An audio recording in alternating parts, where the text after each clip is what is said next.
Once upon a time, in a quiet valley where fog kissed the fields and dreams seemed smaller than the mountains that surrounded them, there lived a kind-hearted boy named Jack and his widowed mother, Clara.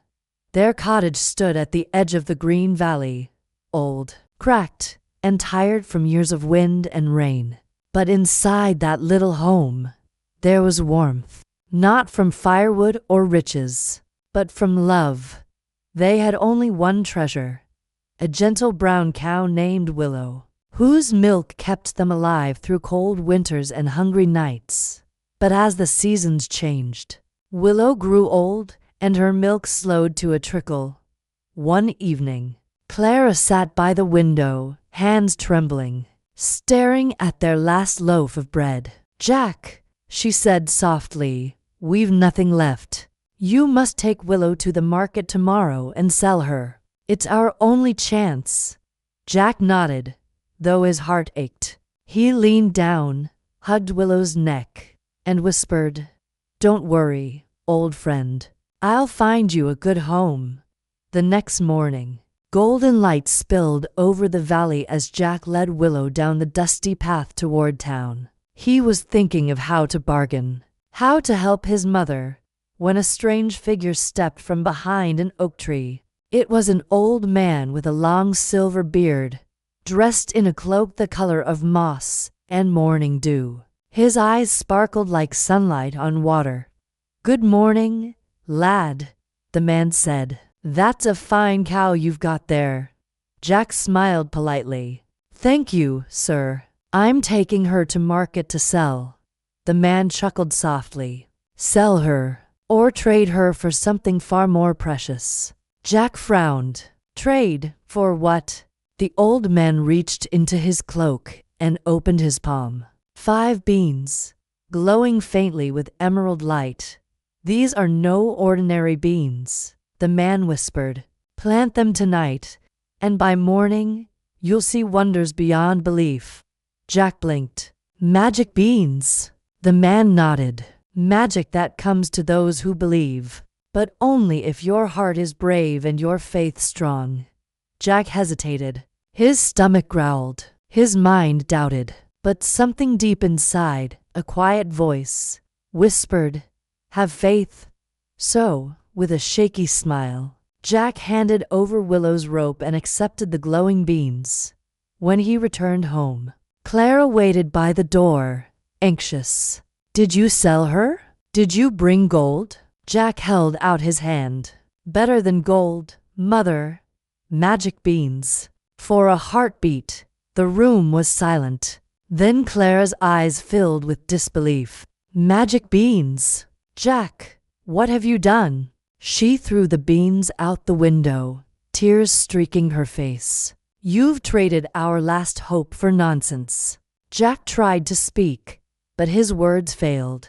That night, as his mother cried softly by the fire, he lay in bed staring at the ceiling, wondering if the old man's promise had been a cruel joke. He whispered, "Please, let there be some magic left in this world." When dawn broke, a strange green glow flooded the room. Jack sat up and gasped. Outside the window, where the beans had fallen, a giant beanstalk reached toward the heavens, thick as a tree trunk, its leaves shimmering like glass. Jack ran outside, awe-filling his eyes. "Mother, look!" But Clara, weary from tears, shook her head. "Don't you dare climb that thing, Jack. You'll break your neck." Jack smiled softly. "Sometimes, to find miracles, we must climb." And with that, he gripped the vine and began to ascend. Up, up, and up he climbed, past clouds, past birds, past the edge of the world he knew. The air grew cool and clean. His heart pounded, not from fear, but from wonder at last. Jack pulled himself onto a land above the clouds, a place of silver meadows and floating light. And in the distance, standing tall and gleaming, was a castle so enormous its shadow stretched for miles. As he walked closer, he saw a woman, a jaundice, tending to golden flowers near the gate. She looked down at him with surprise. "Little one," she said kindly, "what are you doing in the clouds?" "I'm hungry," Jack said softly, "and far from home." The giantess's heart softened. Quickly then, "Come in. My husband is cruel and greedy.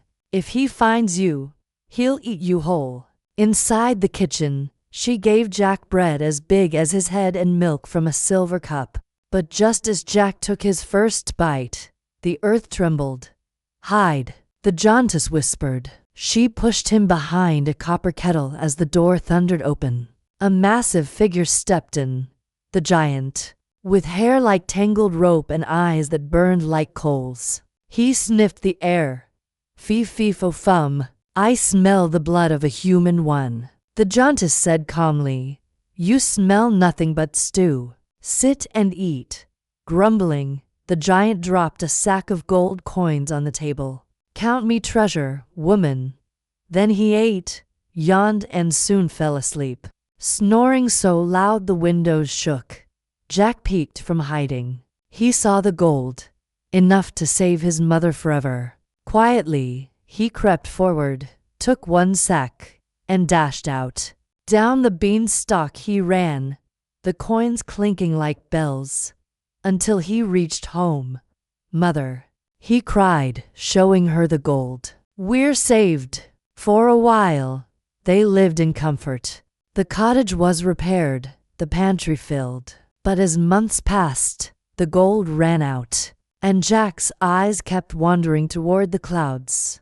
One morning, he whispered, "Mother, I must climb again." She begged him not to, but he only kissed her forehead and promised, "Faith will guide me home." Up he climbed once more. The giantess, seeing him, sighed, "You foolish brave boy, you'll be caught." "Just one more look," Jack said kindly. Reluctantly, she hid him again, this time in a bread oven soon. The castle shook as the giant's heavy steps echoed. "Fee-fee-fo-fum, I smell the blood of a human one." "You're imagining things," said his wife. The giant grunted and called, "Bring me my hen." A white hen with golden feathers was placed before him. "Lay," he commanded, to Jack's amazement. The hen laid a golden egg, shining like the sun. The giant chuckled proudly before drifting to sleep again. Jack slipped from hiding, scooped up the hen, and escaped down the Beanstalk. At home, he whispered, "Lay." And just like that, a golden egg rolled into his mother's hands. Tears filled her eyes. "Oh, Jack, you've brought us hope." Time passed peacefully, but one evening, as sunset painted the sky, Jack looked up again. "Mother," he said softly, "the giant still holds treasures not meant for greed. I must climb once more, for what's right."